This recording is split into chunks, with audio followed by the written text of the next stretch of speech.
Assalamualaikum warahmatullahi wabarakatuh. Kembali lagi di Tialopa Channel. Kali ini kita akan membahas soal TWK yang sering sekali keluar di CPNS 2021. Oke, yang pertama ya teman-teman.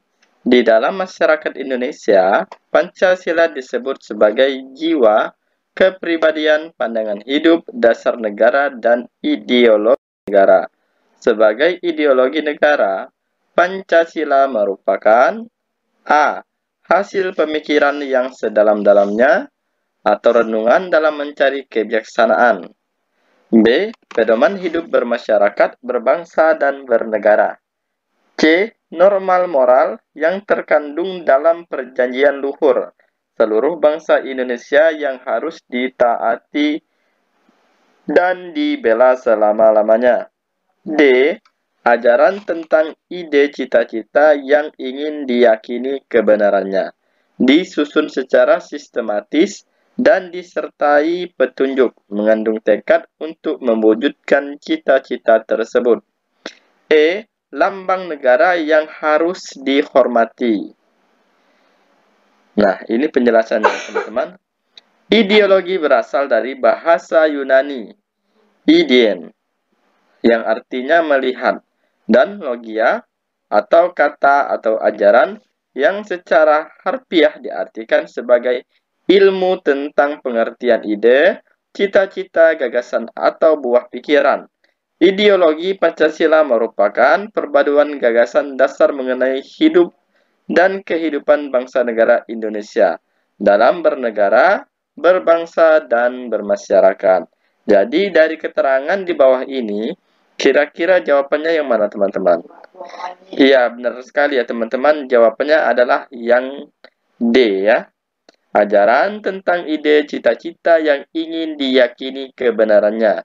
Disusun secara sistematis dan disertai petunjuk mengandung tekad untuk mewujudkan cita-cita tersebut. Oke, kita lanjut nomor 2.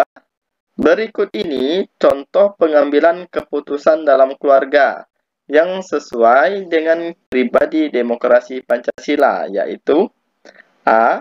Mengutamakan pendapat orang tua, B. Memperhatikan suara terbanyak, C. Mendahulukan anggota yang muda, D. Mengusahakan mufakat, E. Mewujudkan keputusan rasional. Kira-kira yang mana ini teman-teman? Nah, ini ya penjelasannya. Asas demokrasi Pancasila dalam aspek politik merupakan demokrasi yang mengandung sistem pengambilan keputusan berdasarkan musyawarah untuk mufakat. Nah, di sini ada untuk mufakat yang mengutamakan kepentingan negara serta tidak memaksakan kehendak orang lain. Jadi di sini yang mengusahakan mufakat yang mana teman-teman? Yang D ya. Kita lanjut nomor 3.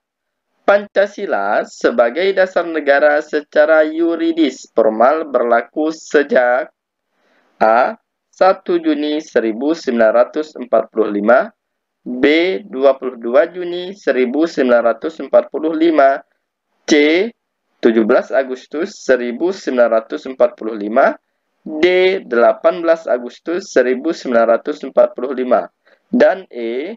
17 Agustus 1850. Nah, ini penjelasannya ya.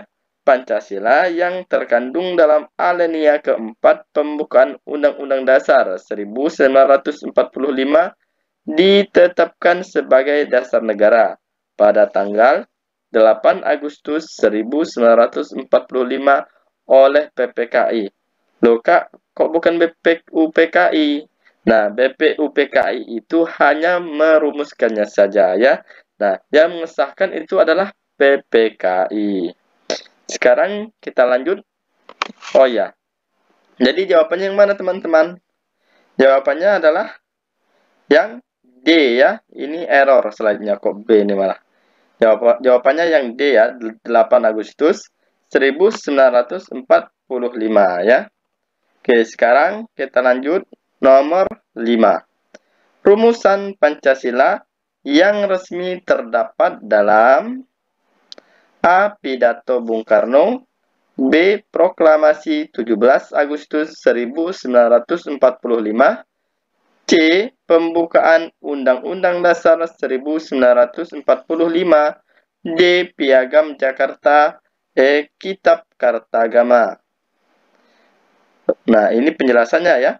Rumusan Pancasila yang asli terdapat dalam alinea keempat pembukaan Undang-Undang Dasar 1945, yaitu maka disusunlah kemerdekaan kebangsaan itu dalam suatu undang-undang dasar negara yang berkedaulatan rakyat dengan berdasarkan kepada ketuhanan yang Maha Esa, kemanusiaan yang adil dan beradab, persatuan Indonesia, kerakyatan yang dipimpin oleh hikmat kebijaksanaan dalam perwakilan serta mewujudkan suatu keadilan sosial bagi seluruh rakyat Indonesia.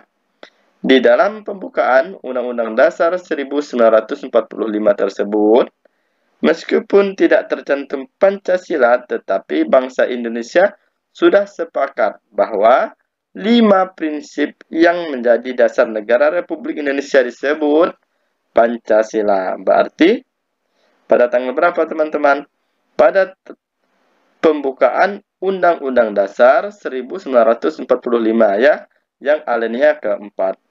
Oke, sekarang nomor 6. Pancasila sebagai dasar negara digali dari nilai-nilai budaya dan agama bangsa Indonesia. Dengan demikian, Pancasila memenuhi syarat 4 kuasalitas sebagaimana tercantum di bawah ini, kecuali ya. A. Prima. B. Materialis. C. Formalis. D. Efisien. E. Semua jawaban benar. Nah, Pancasila memiliki 4 kuasa ya. Yang pertama, kuasa materialis. Asal mula bahan dari Pancasila. Yang kedua, kausa formalis. Asal mula bentuk. Yang ketiga, kausa efisien. Asal mula karya. Dan yang keempat, kausa finalis. Asal mula tujuan. Nah, di sini kira-kira yang bukan ya, karena di sini pertanyaannya kecuali. Berarti yang mana teman-teman? Ya, yang prima ya, ini yang bukan. Kita lanjut nomor 7. Menurut Profesor Notonegoro, nilai-nilai yang terkandung dalam Pancasila dapat dibagi menjadi A. Nilai material, B. Nilai vital, C. Nilai kerohanian, D. Jawaban A, B, dan C benar. E. Tidak ada jawaban yang benar. Jadi, ini penjelasannya ya. Menurut Prof. Notonegoro, nilai-nilai yang terkandung adalah 1. Nilai material. Kedua, nilai vital. Yang ketiga, nilai kerohanian. Yang keempat, nilai kebenaran. Yang kelima, nilai keindahan. Yang keenam, nilai kebaikan atau nilai moral. Yang ketujuh, nilai religius. Nah, kira-kira di sini yang mana teman-teman? Ya, nilai vital ya teman-teman. Ini sebenarnya teman-teman menurut Profesor Notonegoro ya, nilai-nilai yang terkandung dalam Pancasila dapat dibagi menjadi 7 nilai ya. Ini jawabannya D ya.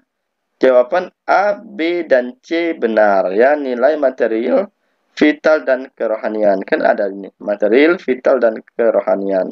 Nah, ini jawabannya D, bukan B. Ini slide-nya error, teman-teman ya. Kita lanjut nomor 8.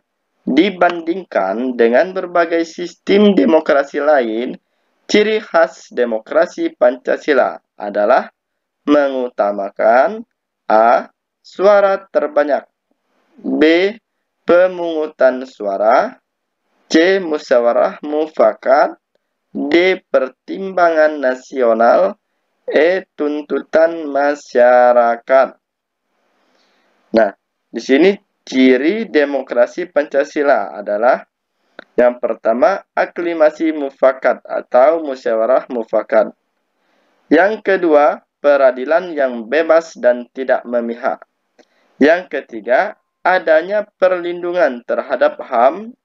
Yang keempat, adanya partai politik dan organisasi sosial politik. Yang kelima, pemerintah berdasarkan hukum. Nah, di sini yang mana teman-teman? Ya, yang B ya. Pemungutan suara terbanyak. Ya, teman-teman. Inilah ciri khas demokrasi Pancasila. Nah, tapi di sini bisa juga teman-teman, musyawarah mufakat bisa juga. Dan di sini nanti kita lihat dulu pertimbangan nasional. Ini tidak ada ya. Di sini suara terbanyak tidak ada juga. Oke. Lalu tuntutan masyarakat tidak ada juga. Nah, ini nih sebenarnya jawabannya bukan B, teman-teman, tapi B dan C. Ini ada dua jawabannya, teman-teman. B dan C ya. Di sini ada enggak pemungutan suara? Nah, tidak ada, teman-teman. Nah, ini maaf ya. Yang B ini salah, teman-teman. Yang benar adalah C, musyawarah mufakat. Ini slide-nya banyak yang error ini, ya. Banyak yang salah jawabannya. Ini jawabannya C ya, teman-teman. Oke, sekarang nomor 9. Prinsip persamaan harkat dan martabat setiap orang terkandung dalam A. Universal Declaration of Human Rights. B. Sila 2 Pancasila. C. Declaration of Independence. D. Alinea pertama pembukaan Undang-Undang Dasar 1945. E. The 14 point ya. Nah, kira-kira yang mana teman-teman? Ini penjelasannya ya. Prinsip persamaan harkat dan martabat setiap orang terkandung dalam kejawantahan sila kedua Pancasila, yaitu mengakui persamaan derajat, persamaan hak, dan persamaan kewajiban antar sesama manusia, tanpa membeda-bedakan suku, keturunan, agama, kepercayaan, jenis kelamin, kedudukan, dan warna kulit. Oleh karena itu, setiap orang harus menghormati dan mengakui adanya hak, derajat, dan martabat manusia. Jadi, dari soal di atas, itu terdapat atau terkandung dalam sila kedua Pancasila ya. B ya. Kita lanjut nomor 10. Kebebasan beragama itu pada dasarnya A. Pengejawantahan sila 1 Pancasila pada pasal 29 Undang-Undang Dasar 1945. B. Merupakan hak asasi manusia. C. Tidak dapat diganggu gugat. D. Membenarkan juga bagi orang yang tidak beragama. E. Sifat alami manusia. Nah, ini penjelasannya ya teman-teman. Atas dasar Pancasila, sila pertama, Indonesia bukan negara sekuler dan tidak didominasi oleh agama dari kalangan mayoritas penduduknya. Pasal 29 Undang-Undang Dasar 1945 ayat pertama, negara berdasarkan atas ketuhanan yang Maha Esa. Ayat 2, negara menjamin kemerdekaan tiap-tiap penduduk untuk memeluk agama masing-masing, serta untuk beribadat sesuai agama dan kepercayaannya itu. Dengan demikian, kebebasan beragama dijamin oleh Undang-Undang Dasar 1945. Berarti tidak dapat diganggu-gugat ya. Kebebasan beragama ini tidak bisa dipaksakan ya teman-teman, atau tidak bisa diganggu-gugat ya. Semoga teman-teman bisa memahami ke-10 soal ini ya. Dan semoga teman-teman bisa menjadi CPNS pada tahun 2021 ini. Dan bisa menjadi PNS yang amanah. Kurang lebih dalam penjelasan saya mohon maaf. Saya akhiri. Assalamualaikum warahmatullahi wabarakatuh.